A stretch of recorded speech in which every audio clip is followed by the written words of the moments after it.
काल काकींचं एक ऑपरेशन झालं होतं, त्यांच्या हाताला थोडीशी दुखापत झालेली आहे, त्याच्यामुळं मला दुपारीच जायचं होतं.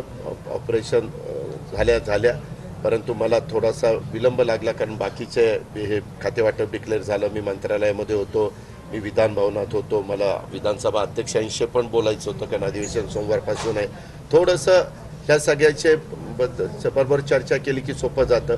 आणि मग नंतर मी फोन केला, तर त्यावेळेस मला सुप्रियानी सांगितलं की दादा मी आता सिल्वर ओकला निघालेलो आहे, तर तू सिल्वर ओकलाच तुझं काम झाल्यावर ये. आणि मला काकींना भेटायचंच होतं. राजकारणाच्या ठिकाणी शेवटी आपली वर्षानुवर्ष भारतीय संस्कृती आहे, परंपरा आहे.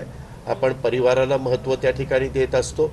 त्याच्यामुळं साहजिकच ही आमची पवार कुटुंबियांची परंपरा आम्हाला आजी आजोबांनी शिकवलेली आहे. त्याच्यानंतरच्या काळामध्ये देखील आई वडील काका काकी ह्या सगळ्यांनी शिकवलेली आहे. आणि म्हणून मी त्या प्रकारे काकींना भेटायला गेलो होतो. अर्धा तास मी तिथं होतो आणि त्यांच्या तब्येतीची विचारपूस केली, खुशाली त्या ठिकाणी विचारली.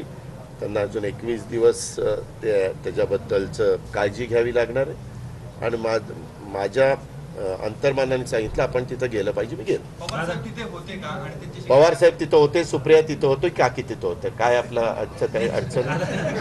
जर पवार साहेबांचं ते घर असेल तर पवार साहेब तर राहणार, कारण मी रात्री 8:30ला गेलेलो होतो. काकी पण तिथं होत्या. काकी तर ऍडमिट म्हणजे घरीच होत्या आणि सुप्रियाही होती.